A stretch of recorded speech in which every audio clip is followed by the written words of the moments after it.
Welcome to నా channel. అసలు నేను తప్పు చేశాను. అపర్ణ ముచ్చట్లని కాకుండా నేను నా ఇంటి పనులను పెట్టుంటే ఛానల్ నేమ్ చాలా బాగుండేదేమో అనిపిస్తుంది. సరే కానివ్వండి. ప్రతిరోజు ఉండే పని కన్నా కూడా గురువారం రోజు నాకు ఇంకా స్పెషల్ పనులనమాట. ఎందుకు ఆ రోజే స్పెషల్ డిస్కౌంట్లో చెప్తాను. చేతన్ పుట్టినప్పటి నుంచి గురువారం రోజు ఫాస్టింగ్ ఉంటున్నాను అనమాట. ఆ రోజున కూడా రోజు చేయలేను.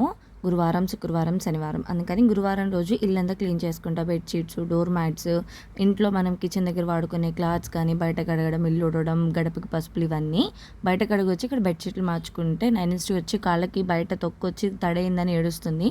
తుడిచినందుకు మనం ఎవరికి చెప్పుకోవాలి? మనల్ని ఎవరు పట్టించుకుంటారు? ఇకపోతే బయట పని అంతా అయిపోయిన తర్వాత ఇంక ఇల్లు ఊడ్చి తుడిచేస్తున్నాను అనమాట. దీనికన్నా ముందు అంట్లు కూడా తోమేసుకున్నాను. ఇంట్లో పని అంతా అయిపోయిన తర్వాత నైనశ్రీ నేను 5:30 లోపలే 5 to 5:30 లోపలే మేము ఇద్దరం ఫ్రెష్ అయిపోతామన్నమాట. ఇక నేను రెడీ అయిపోయి నైనశ్రీని కూడా రెడీ చేస్తున్నాను. నేను రెడీ అయిపోయి ఇంట్లో పై పని చేసుకునే లోపే చేతన్ కూడా వచ్చేస్తాడు. ఇక మేమిద్దరం రెడీ అయిపోయాం కదా. ఫస్ట్ అయిపోతే ఇప్పుడు దేవుడు సామాన్లు తోమేసుకుంటున్నాను అనమాట. నేను చిన్నవి వెండి తీసుకున్నాను, అందుకని పీతాంబరితో క్లీన్ చేస్తాను.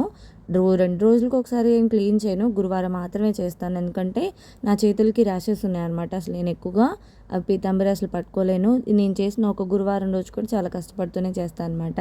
3 సామాన్లు పని అయిపోయాక బయటకు వచ్చి వాకిలికి ముగ్గు వేసుకుంటున్నాను. ఈ డోర్ అసలు ఓపెన్ చేయను, బల్లులు వెళ్తాయని చెప్పి పక్క డోర్ ఓపెన్ చేస్తాను. అందుకని అక్కడ కూడా చిన్న ముగ్గు వేసాను. ఇక్కడైతే ఇది సన్న ముగ్గు, చందమా ముగ్గు అంటారు, మీకు గుర్తుందా?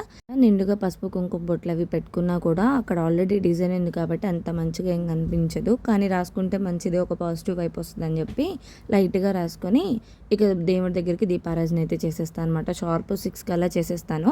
ఇదంతా కూడా నేను మార్నింగ్ షిఫ్ట్ అయితే కనుక ఈవినింగ్ ఇంత పీస్ఫుల్గా జరుగుతుంది. ఈవినింగ్ షిఫ్ట్ అయితే ఎలా చేస్తానో నెక్స్ట్ వీక్లో చూపిస్తూ ఉంటాను. ఏదైతే నేను దీపారాధన చేసుకునే 3 days ఉంటాయో ఈవినింగ్ ఈ షిఫ్ట్ అయితే కనుక ఇంత పీస్ఫుల్గా ఎంత బాగా అనిపించిద్దో, చాలా పాజిటివ్ వైపు వచ్చింది అనమాట. ఇక పిల్లలకి ఈరోజు స్నాక్స్ నేను ఈ వర్క్ మీద ఏం చేయలేదనమాట. అందుకని పాలు బిస్కెట్స్ ఇచ్చేసాను. ఇక గురువారం రోజు నేను పొద్దున్నుంచే ఏం తిన్ను, సాయంత్రమే తింటాను అనమాట. పొద్దున్నుంచి పాలు లేదా ఏదైనా ఫ్రూట్స్ తీసుకుంటూ ఉంటాను. అందుకని పిల్లలతో సంబంధం లేకుండా నేను 7 లోపలే చపాతీ ఆ రోజు దోసకాయ పప్పు చేస్తే తినేసాము. ఇక వాళ్ళ డాడీ వస్తూ బిస్కెట్స్ స్నాక్స్ తీసుకొచ్చారనమాట. ఆ బిస్కెట్ ప్యాకెట్ మొత్తం ఆమె తింటుందంట, వాడికి అసలు ఇవ్వదంట, ఆమె ఏడుస్తుంది. ఇక మీతో నాకెందుకులే, నా పని నేను చేసుకుంటానని వాడు వెళ్ళి పక్కకి వెళ్ళి వాడి పప్పు వాడు తింటున్నాడు. సగం లావ్ అవ్వడానికి కారణం ఈ హస్బెండ్సే. నేను ఆల్రెడీ 7 లోపల నా డిన్నర్ ఫినిష్ చేసుకున్నానా, మళ్ళీ పఫ్ తీసుకొచ్చినప్పుడు ఎలా తినకుండా ఉంటావు, అది కూడా తినేసి ఆ తర్వాత రోజు టిఫిన్కి అని చెప్పి పెసరట్టు కోసం నానబెట్టేసుకున్నాను అనమాట. ఇంత సింపుల్గా జరుగుతుంది ఒక్కొక్క ఈవినింగ్ అయితే. వీడియో నచ్చితే please subscribe and support. Thank you.